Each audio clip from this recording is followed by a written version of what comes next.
All right. Welcome into this impromptu live stream.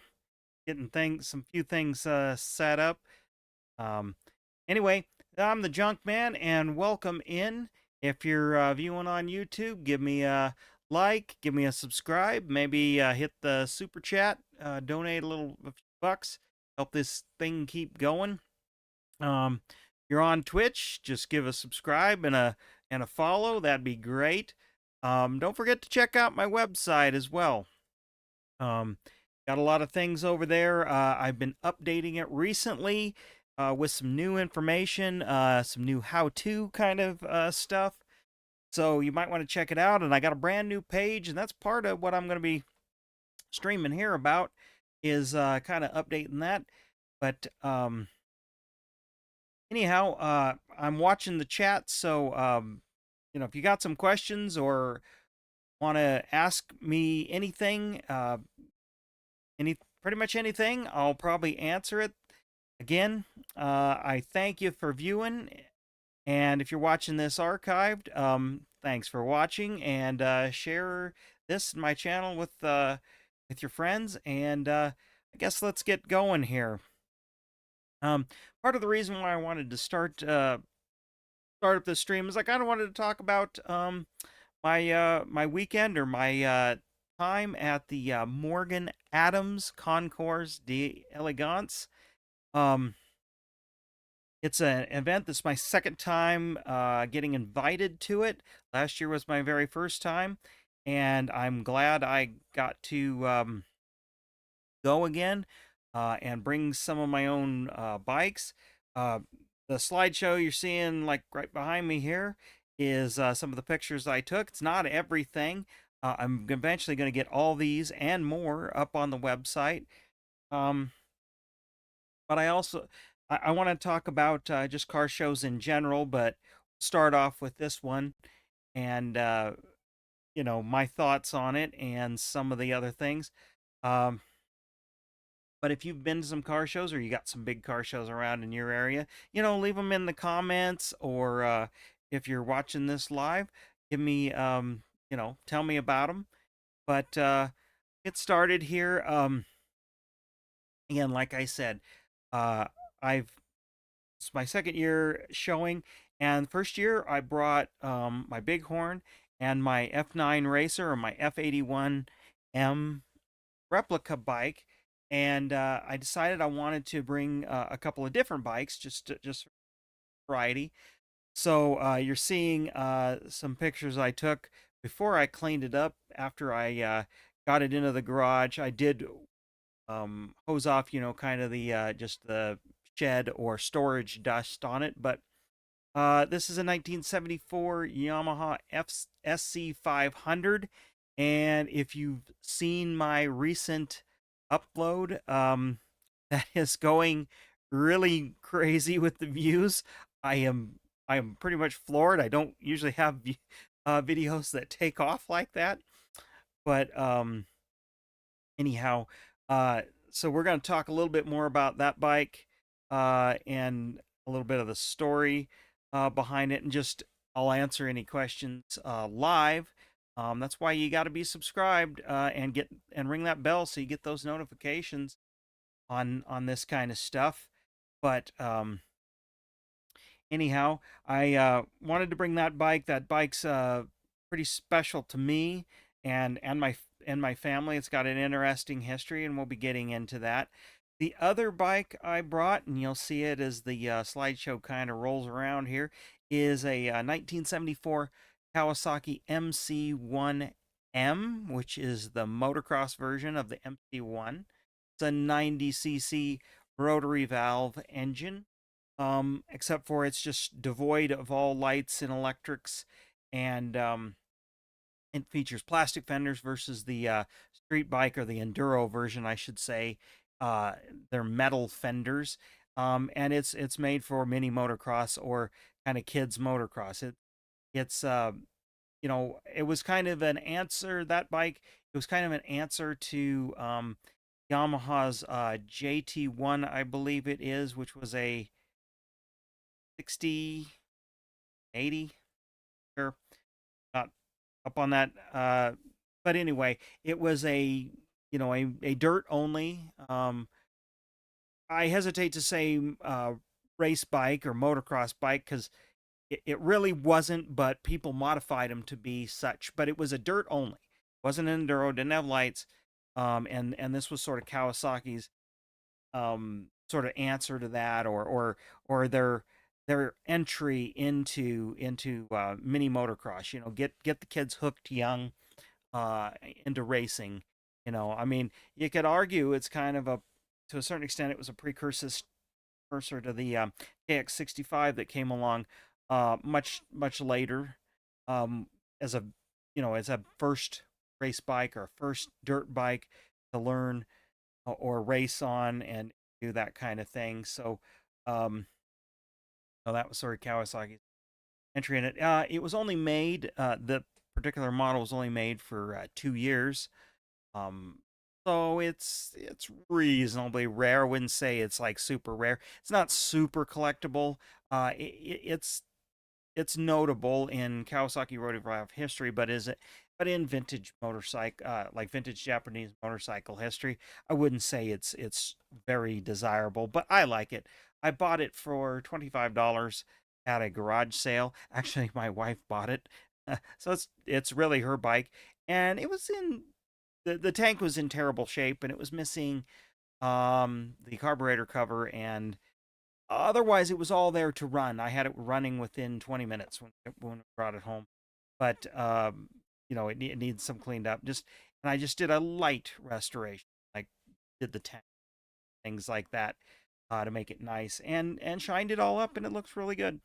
But I didn't do a full nut and bolt restoration on it. Didn't really need it, because that's a nice patina. The frame was, only scratched up in the normal places you expect it, where your boot rubs, and so I kind of did that. And there's a picture of it there as it's rolling by. Kind of says. Um, Now on to of course, the F5 Bighorn was the other one I bring, and uh, I have a whole video series on that. If you're a subscriber, you should know about it. If you're a visitor to my website, it's featured pretty prominently there. I'm pretty proud of it. I restored that back in 2012, um, but I bought the bike back in 1997 or 98. $50. I got a bill of sale of that out of the back of an old motorcycle dealership, along with some triples actually. Along the way, they almost just threw this one in. Actually, I have an F11 that they literally did throw in, um, as well, but that's a story for another time. And maybe I'll get to that bike someday. Um, However, the Bighorn, you want to see all about it. It's a looker. It draws some attention because it's the first year. It's an early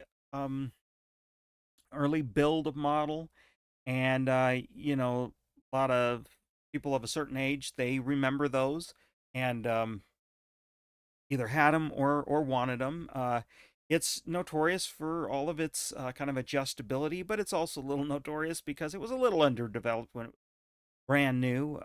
The later bike, F9, was an update or a more refinement of it. The F9 did gain some weight because of that. Get a little more durable, and not that the Bighorn was super light to begin with. A common, I know, nickname was kind of the pig horn, and I see where that's coming from. But it made a lot of power.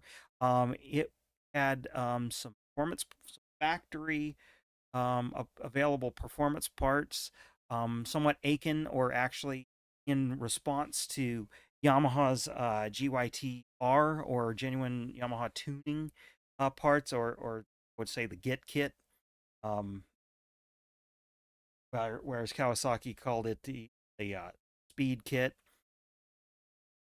or the power pack, sure is what they call it. This bike is all stock, but my modified F9 has the speed kit or power pack parts and modifications on it, along with some period performance. Uh, and then new for this year that I brought to this show was the Yamaha SC500. Again, as I said, you're just tuning in, you may have seen the video um, that was I posted a couple days ago that is kind of taken off about it, and I touch on its notoriety and some of its story. I have more of the pictures and more of the story on my website.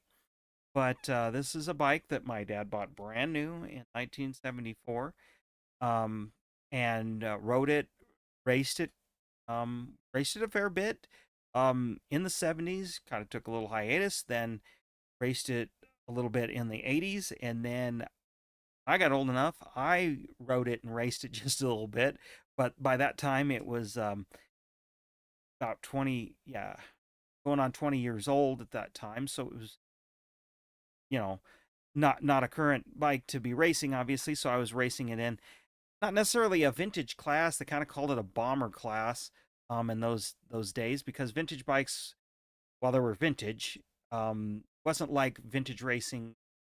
And I'm talking little local racing. I'm not talking AMA sanctioned. So there was very few people that would show up. It wasn't like there was a bunch of classes for these. That's why they kind of called it the bomber class, kind of a run what you brung kind of class, and just for fun. And that's all. Even when I raced my modern bikes, it was all. I was never good, that great, but I had a lot of fun. That's all this kind of stuff is for. But anyhow, you can see some of the pictures as the slideshow rolls through. Um, this is as I pulled it out of storage, but ran when parked. It'll run again. Actually, I got some other video ideas coming related to this, and I can kind of tease that where we will get it running, or I will get it running. Again, it'll be like 20 minutes to get it running, but I think I'll probably make a video about startup in a long time. Um, but also there's some things I want to kind of fix on it, let's just say, and I'll save that for a video, because that might have I might that video will probably come first, actually, because I want some audience input on that, and I'll leave that for the video, what the kind of the question and the input. So I guess you can guess down below what you think by that. Um, but it hopefully will be an interesting video for those that are interested in vintage bikes, or the preservation of them. So, but the old leg breaker, the SC500, leg breaker, it's not that hard to start. It is harder than other typical bikes of the year or of the day. Um, and when set up right, it starts, you know, about two kicks, pretty reliably. I remember not having a whole lot of hard time starting. However, it is a bike that I will not even attempt to start, even back then, without a motocross boot on, because it it I mean, there's not, if it would kick back, you want some sort of ankle protection. You may still blow out your knee, but you want some ankle. Um, but uh, and again, it's got a reputation all across the internet. Super Hunky has written about it, and has been in pretty high regarded, and I will agree with it. Uh, I will agree with his assessment on it. However, that's just like the TM400, which is kind of, I would call it its twin from Suzuki.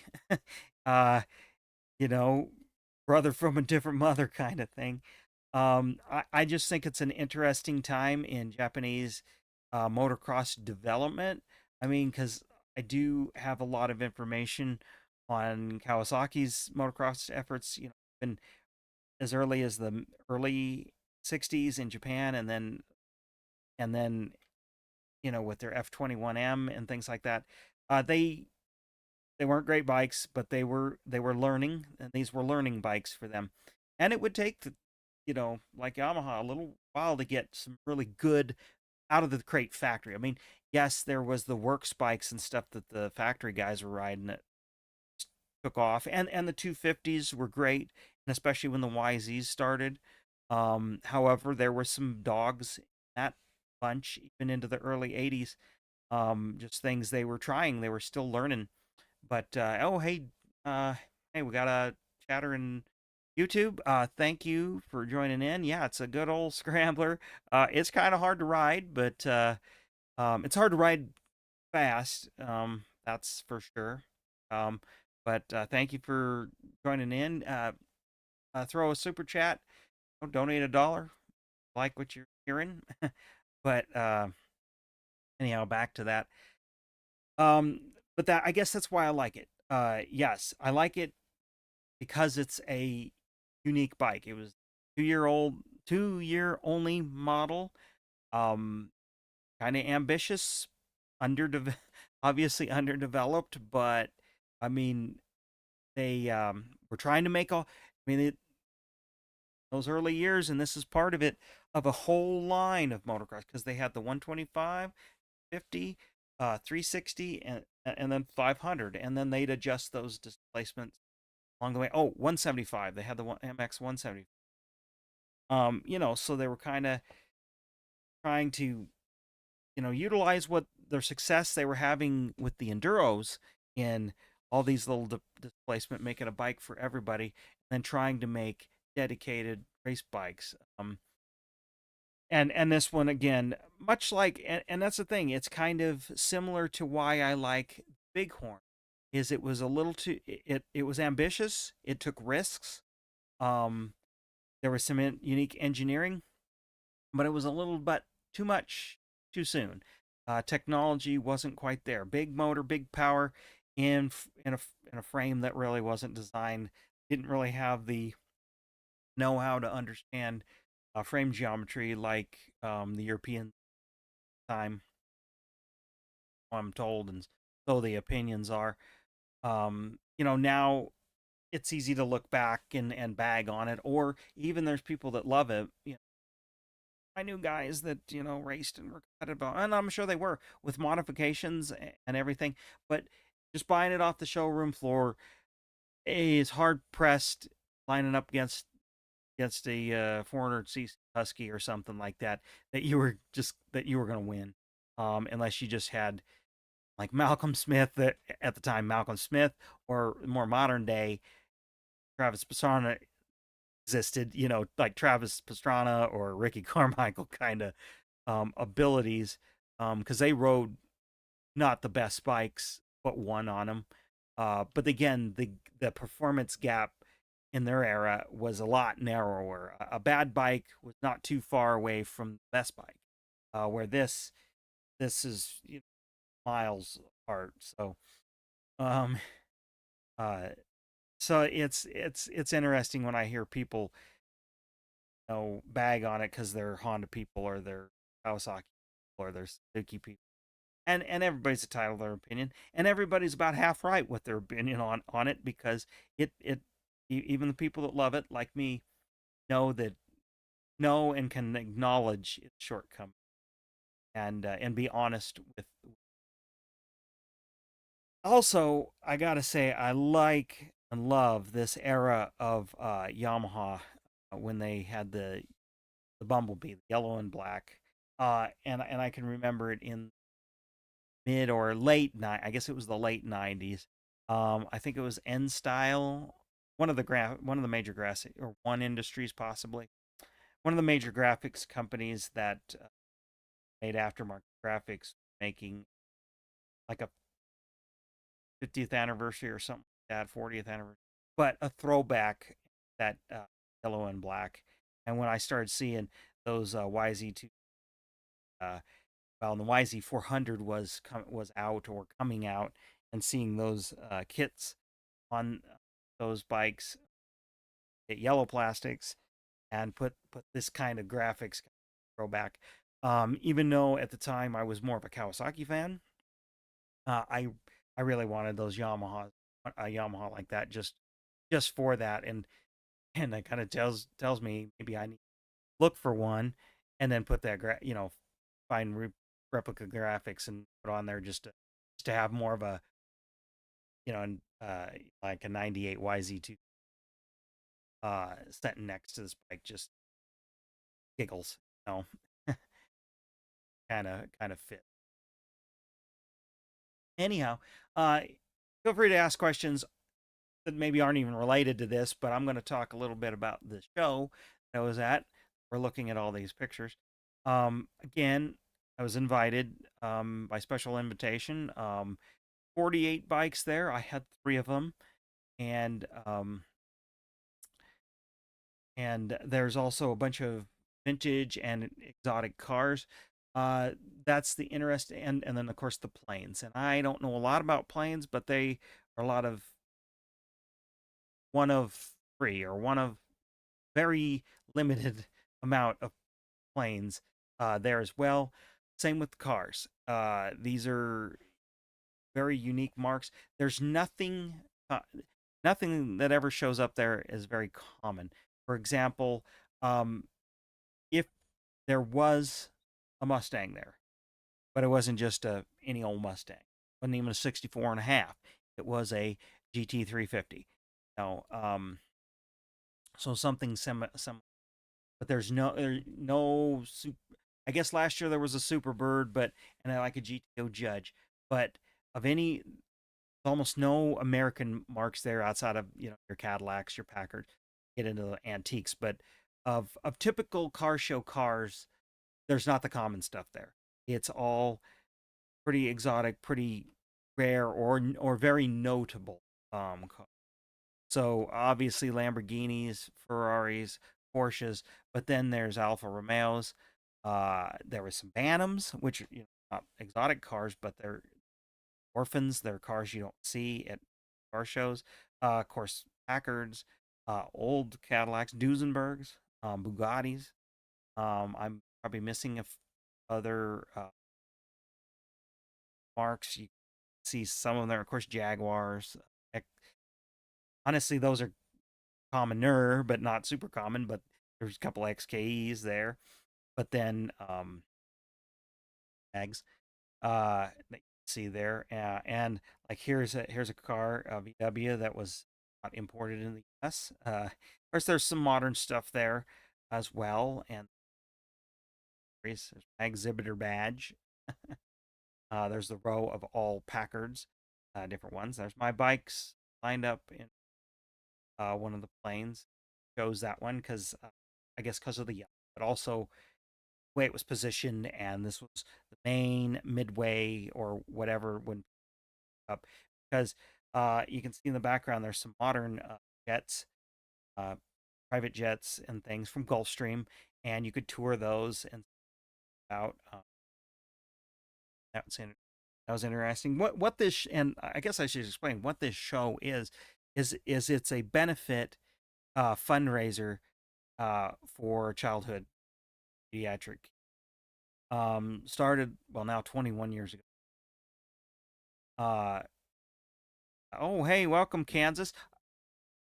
Got a little sidetrack, Kansas.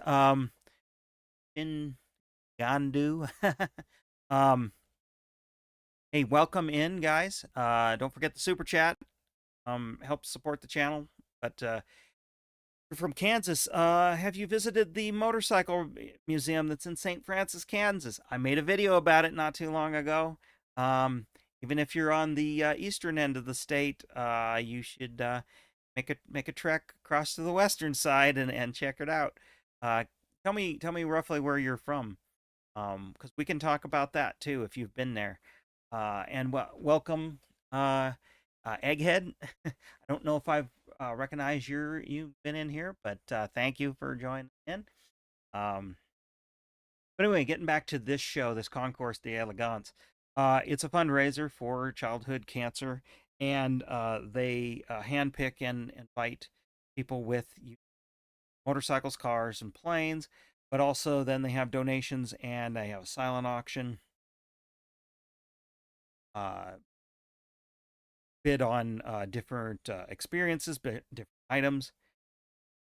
high-end stuff, and they usually just in this one night usually raise at least $1 million, if not about somewhere between 1 million and 1 million, just in the and I am honored to get invited back the second time here, because they like the quality of my restorations or my bikes are just uniqueness, because they um because it's also there's also an air show as well, all these ex pilots, various disciplines, and they kind of have a wild hair, and they had some of these, and that's the thing about this year is I was getting recognized uh a little bit, or people who knew me were saying, wondering, oh, who has those, or I remember wanting one of those back in the day, and and somebody would say, hey, it's that guy in that straw hat, or golf hat, straw golf hat, and I didn't hang around my bikes much, and but the Bighorn, of course, a lot of them have seen the website and seen some of my videos, uh, so that was interesting. Is getting random people coming up to me and say, hey, you're that F5 and SC500, and then we get a conversation going. Uh, but just getting to see their show, the planes, and just the philanthropy of selfless giving and such for a good cause. And this is not the only event that they do to raise money. They're raising money all the time for cancer research, and I am proud to be invited and honored that my bikes and some of the things I do are part of the draw to get people to come in and donate money kind of cost. And actually, dang, I should put a link to the description if you want. They accept donations. Those $5, all year round. So if this compels you, Morgan Adams Foundation, you can Google it, find it. I should have put a link in there, just in case if this is something wanted to donate to, if you. But uh, it's kind of a gala. There's food from kind of around the world. Local high-end restaurants come, and a Mediterranean. So of course, I like Mediterranean, but octopus and raised octopus with some compote on the side. Some of it I didn't even know, but it was good. Let's just put it that way. It's a. I really had a great time. Um, I want to acknowledge you there, Shin Gandu. I'm just gonna call you Shin. Hiawatha. I am not sure where that is in Kansas. Maybe actually, tell you what, I could. Let's Google that up. See how far you are away from St. Fran. Um, but yeah, I'm gonna shift gears and that motorcycle music. Hiawatha.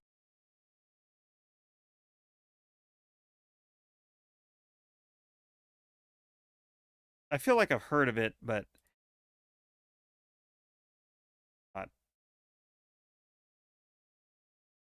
quite sure which end of the state it's on. Okay. Oh, all right. You're okay. You're just south of Fall City, Nebraska. Okay. Yeah, I know kind of that yeah, I uh kind of south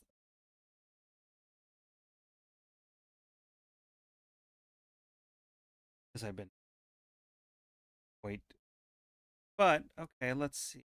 Oh, you're right on 36. So you can just head west and uh heck, let's do a little triptych for you. Yeah, you're northeast Kansas. Yeah. Just on the other side. Yeah, Rulo in Nebraska there. Yeah, no, I know that area.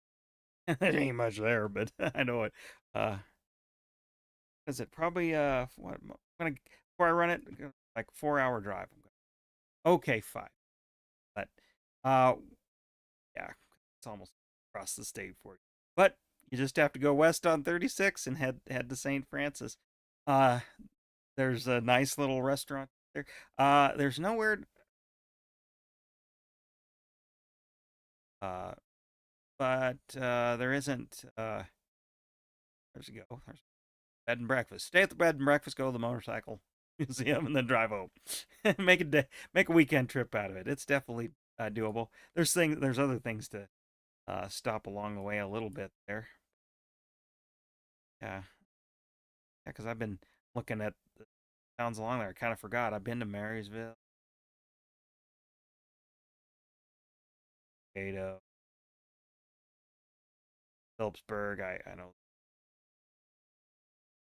Moxie, Stockton.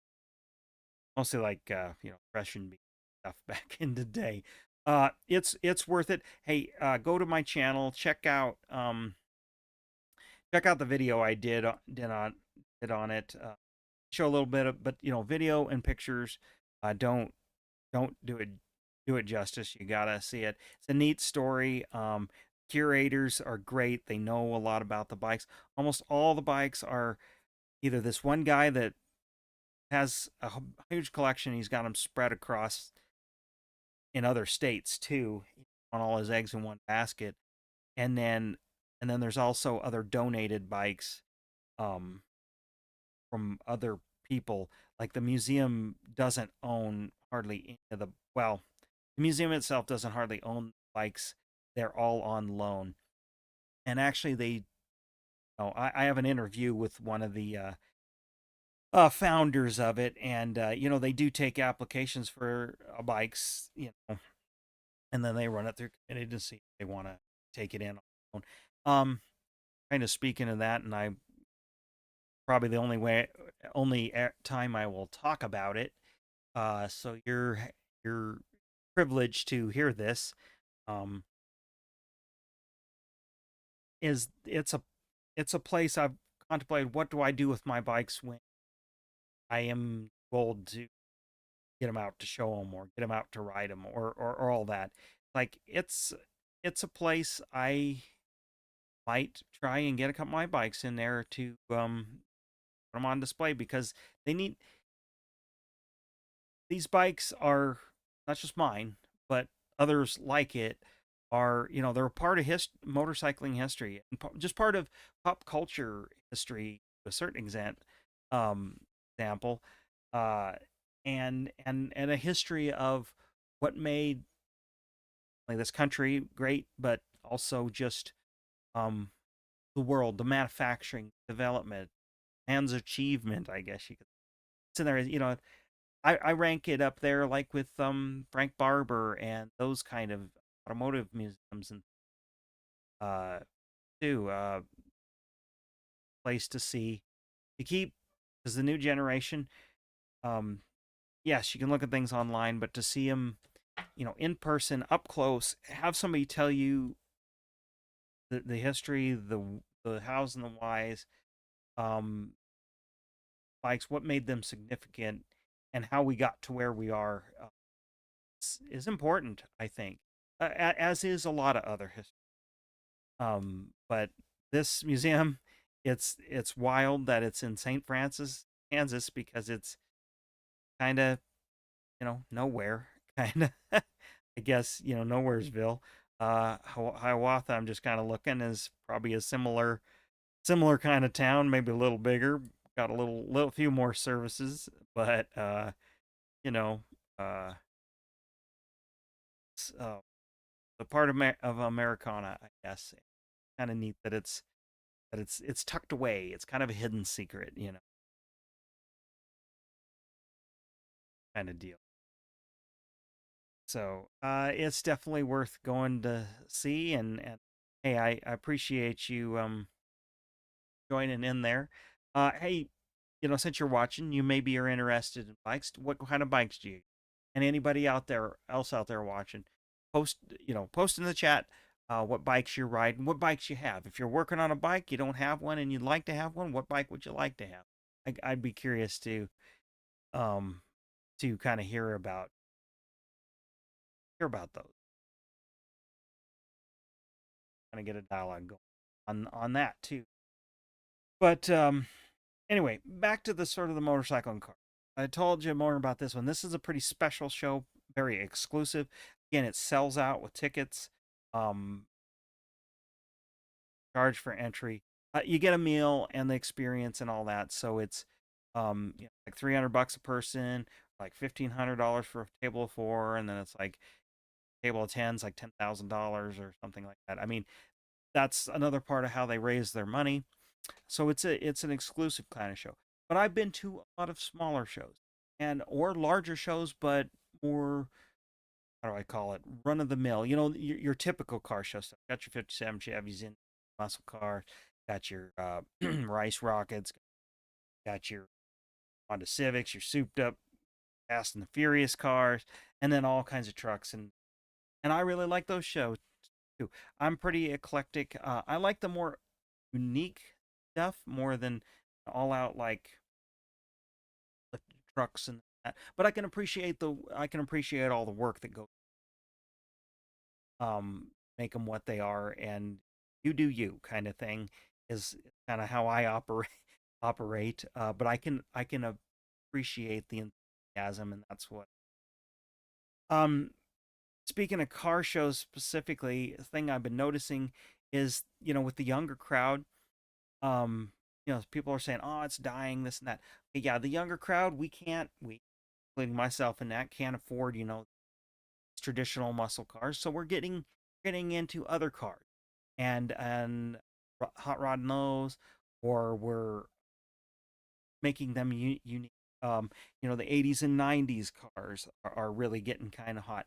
I would almost say that those cars are harder to either restore or performance mod because they are just rotting. I mean, all the plastic. I mean, that's the thing. They're starting to use more plastic and stuff, so it's hard to find good examples of you know stock cars. I mean, actually, I get a little giddy seeing a really nice looking, like Buick Park Avenue that is virtually untouched, you know, because it's like I remember when those were new, and to see one in a new example um versus they're see those are usually pretty decrepit because they got hundreds of thousands of miles, but one to see something under 100 or see something with like 30,000 miles that have been kept and something you're preserving it, um, you know, that kind of interests me. Even though it's a very regular car, it's irregular to see one in such great condition because they weren't made to be. Um, so you belong to Club Legion Riders, Draggers, got a 2002 Indian. Yep, they made the comeback. All right. Yeah, 1000. Okay, yeah. Club ride. Yes. A lot of there's a lot of rides that is a destination. They do have, and if you go to their website, I know here I close down. Go to their website. I know they got something coming up here like um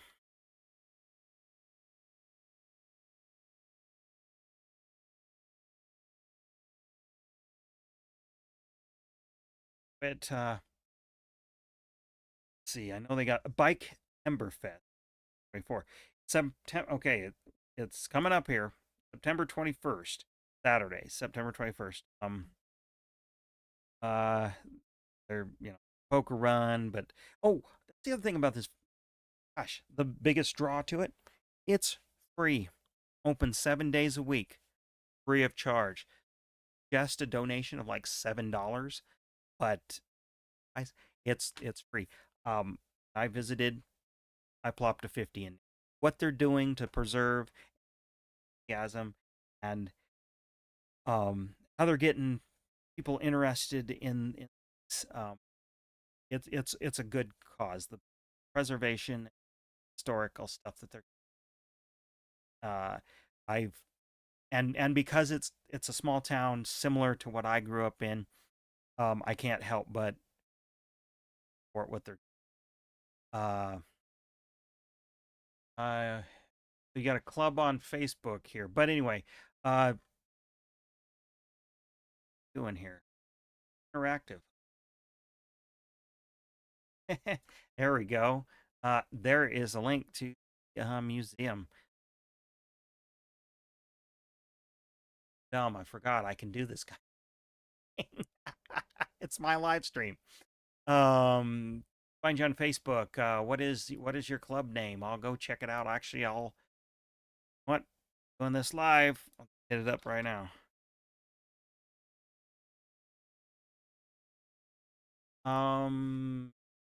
John, for joining in. Hey, give me a thanks or a super chat. Donate a dollar. Help this thing keep rolling. Um, oh, tail draggers. Okay, I'll look you up. Talking about this. You know when they changed from aluminum rims, chrome on the 71 F5? Okay, um, they did that at 72 when it became the F9. However, I have seen some aluminum rims on early F9s. Don't know 100% if those were accurate, like came from the factory, possibly because they were using up what they had. But all F5s had aluminum rims. Um, the F9 is when they changed to the steel rims, and the main reason they changed was kind of somewhat twofold. Uh, Mainly the rims that using, or the rims how they were built, and weren't DIDs. They were Ansagos, or however you probably just butchered that. But they were a little bit, I'm saying fragile in the fact of if you were like desert racing, hit big rocks, you shatter so I think uh, that was the main reason, but also the way they were designed, they have this, and you have an F5 with aluminum rims, you know what I'm talking about. They have this groove on each side, and that was partly for strength, um, but it held and packed up mud, and then it wouldn't fling off, and then it feels heavier, which is not what you want.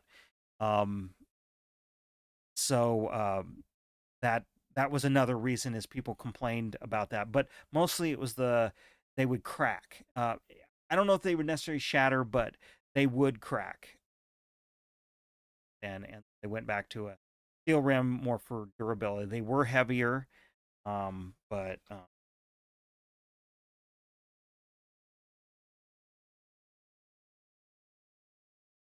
can find this. Oh, I got Tail Draggers Musician Band. We got um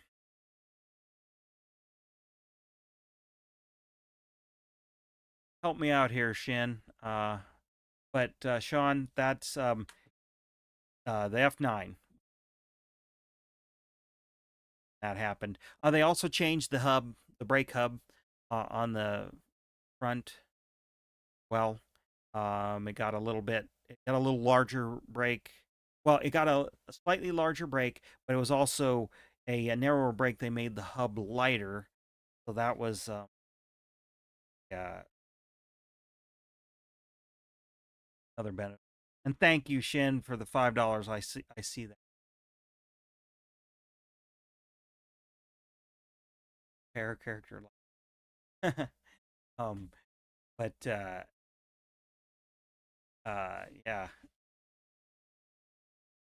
funny. Uh, but yeah, that's another change that they did, and then also then with the F9, well, starting in 70, they got rid of the adjustable axles had a fork. They were still adjustable preload, but that's also of course people swap parts around, so you may find that. But anyway, back to trying to find this Facebook group. Uh, the Tail Draggers. Not to, I'm it up. Maybe I. Oh, I might have found it here. Okay. Oh, I just found it. Okay. That tail drag. All right. Um. Oh, that's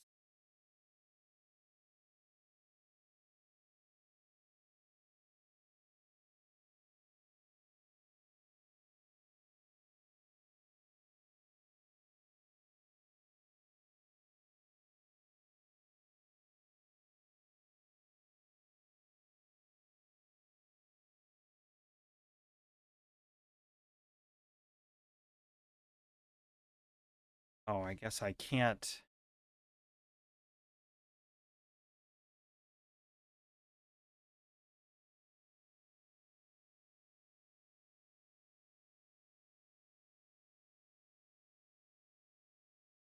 Okay, you got 18 members. Is that you?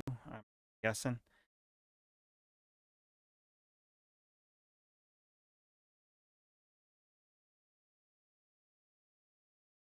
There we go.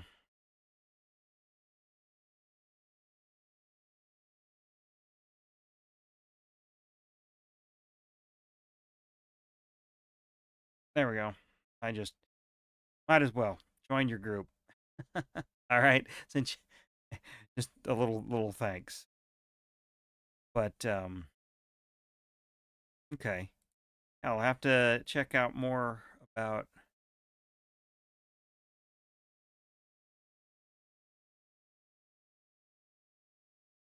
Cool. Um, very good.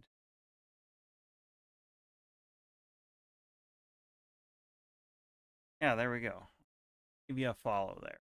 Right. Always like try to pay it forward. Okay.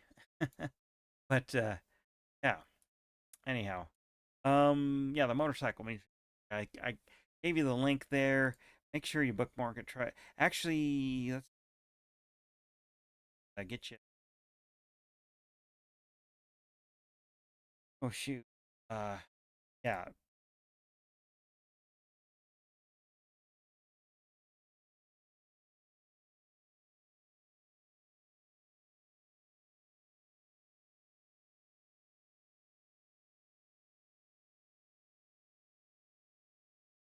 Yeah. Like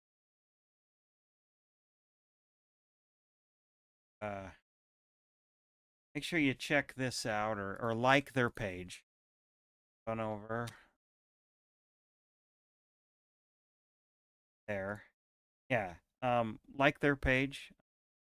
They they'll post more things. You can see like Timberfest and get some updates. Oh yeah. They shared my video. So it's on their page. Okay. But yeah, pretty cool. Pretty cool stuff. Um, but that's a thing about shows and younger crowd uh, that even things in the automotive world are changing a lot, especially in the motorcycles too. Motorcycles, new motorcycle sales are down. I do think partially because can't afford things.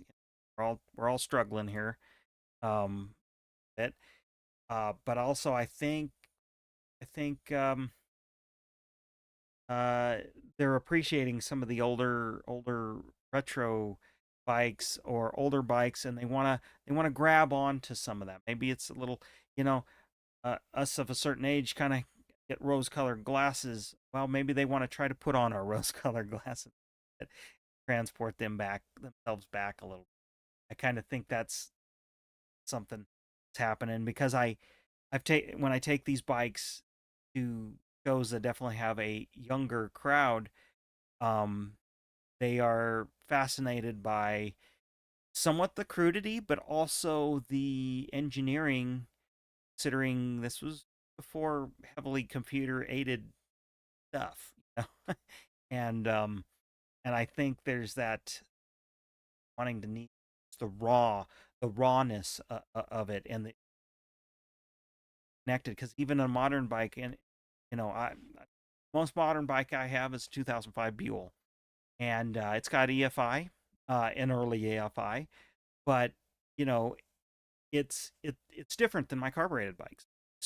I do have a Harley as well, um, carbureted obviously, and and of course they're two different bikes. Okay, you can't compare them that way, but the Harley feels organic.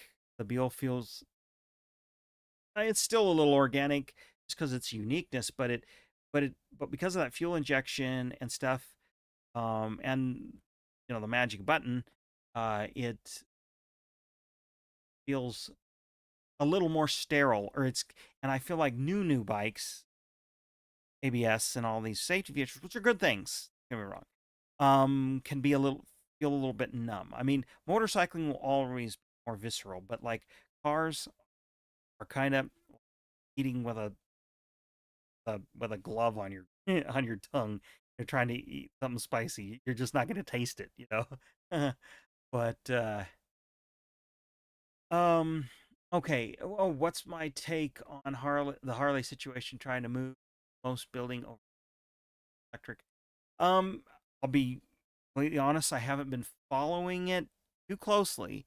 However, the overseas thing, um, doesn't. Yes, I am.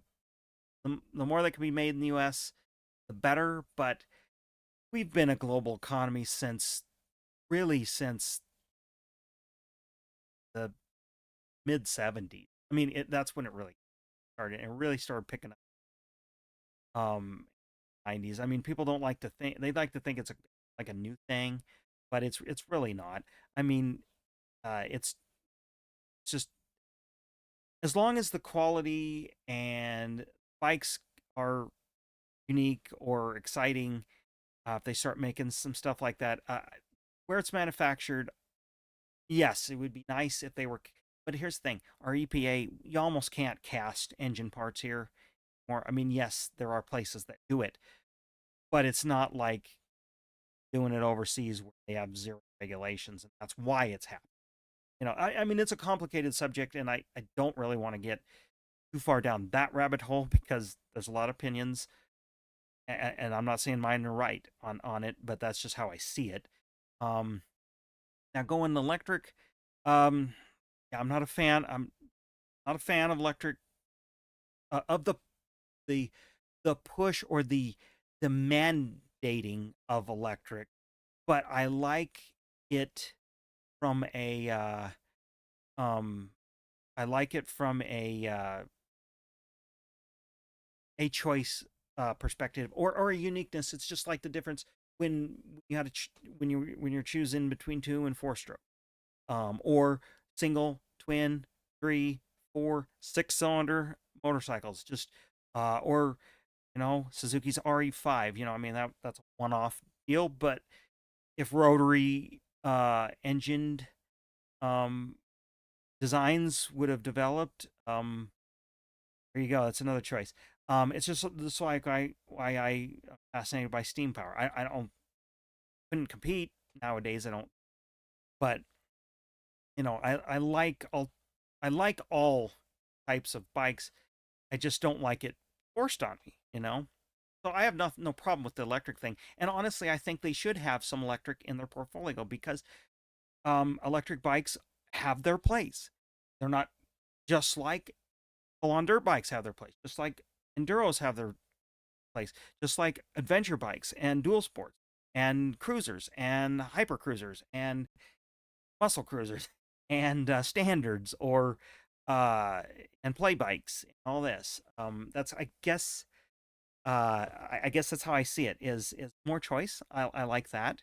I just don't like when uh somebody's trying to push it on me, whether that be government, whether group or something, and trying to um bring down another technology just to push the other one.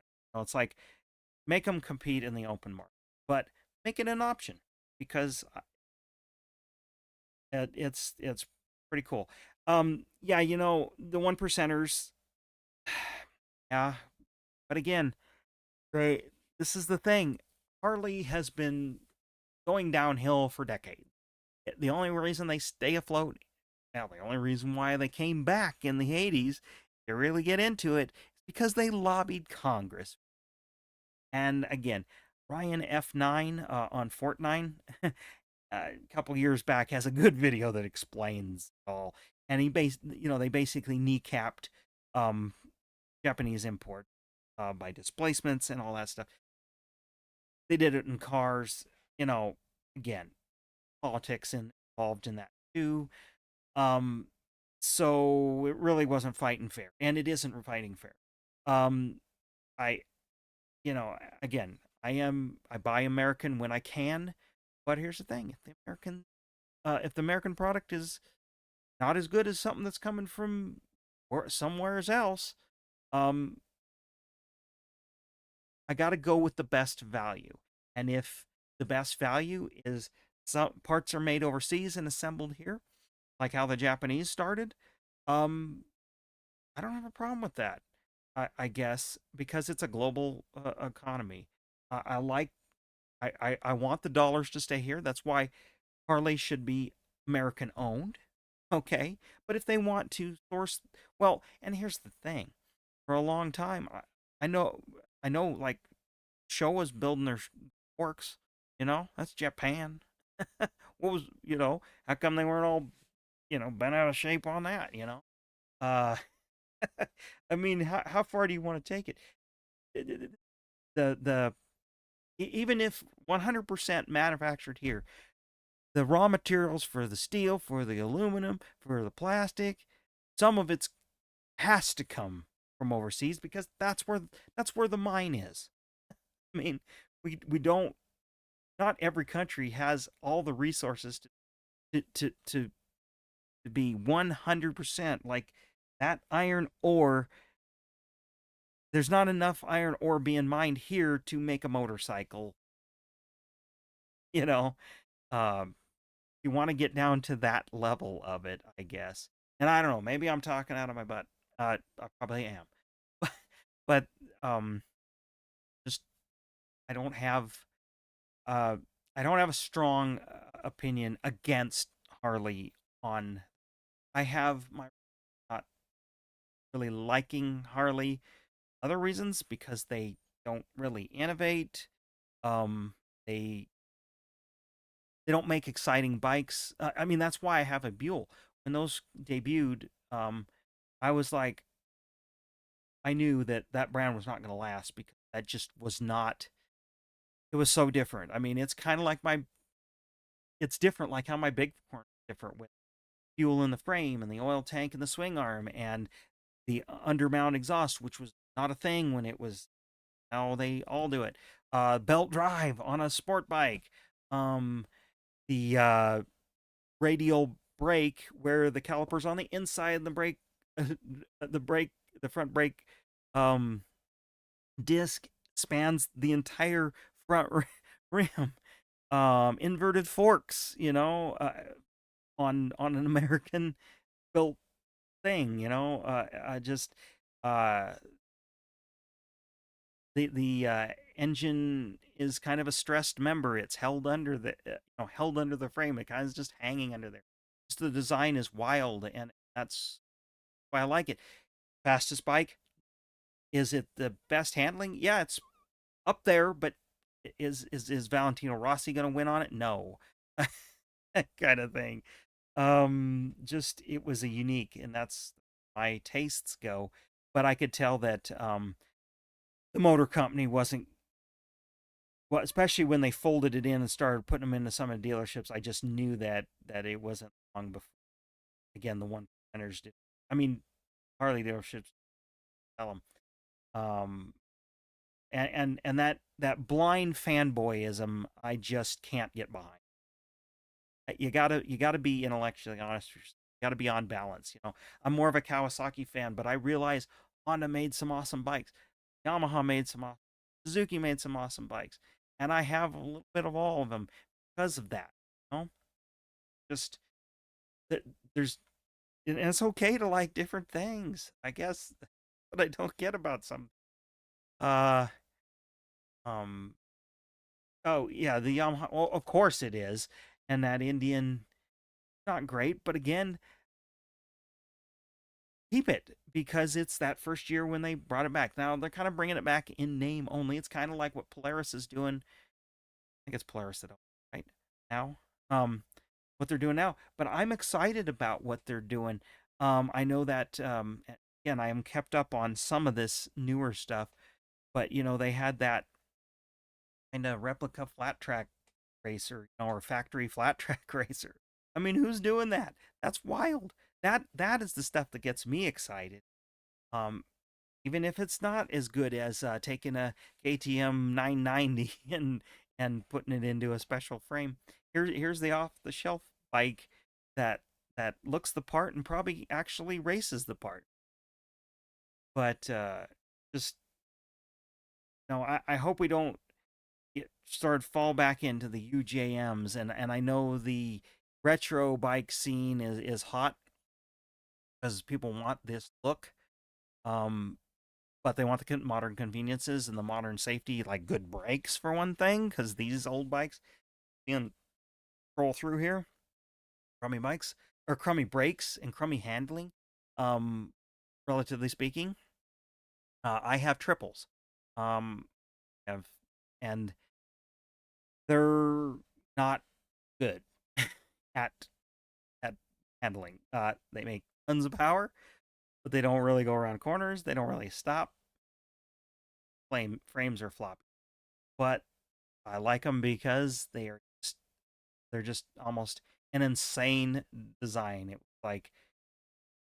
like back then Japan was like took a look at our cars and saw these muscle cars with huge engines in these for the time, compact or small lightweight cars, and they're like, "Oh, Americans just like bigger and better." Okay, Kawasaki just took that idea and ran. Honda was a little more even keeled. Like, let's make a well-rounded bike.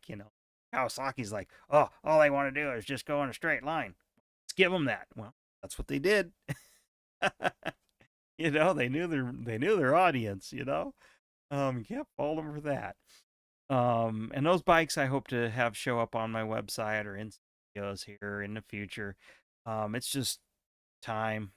I mean, this impromptu live stream is something that's like just felt like it. Normally, I'm working on something else in my personal life, or I'm in the garage on other hobbies I do, other uh than motorcycles.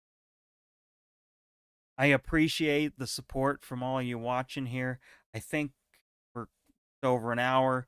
Um, that's about all I have for talking. I will be on tomorrow night actually doing kind of a gaming thing and podcasting with a friend.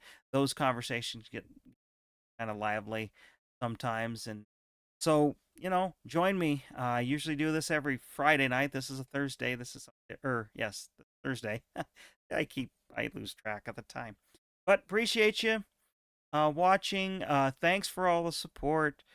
Give a like, thumbs up, share this around, hit subscribe, do the bell notification. Gosh, I got everything. Oh, I know. I do have a store where I have some t-shirts, and I'm working on some new designs. But I do have a design of this SC500 on a t-shirt. It's a kind of stylized thing that I wish I could take credit for, but actually, my sister, who's real artsy and as a graphic designer, designed this actually back in 2000. Did it in watercolor, I believe, and I scanned it, and it's on a t-shirt. Neat. I should have put a link in the description, but you can find it in the store if you go store tab, or I have a link to my creator store on my channel and also on my website, and you can find it there. I have it reasonably priced, under $20 for a t-shirt. So make much on it. I just want have a product support me in a little way. So I'm gonna sign off here, and make sure you get to that motorcycle museum. Check it out, and tell them the Junk Man sent you. So I'm out.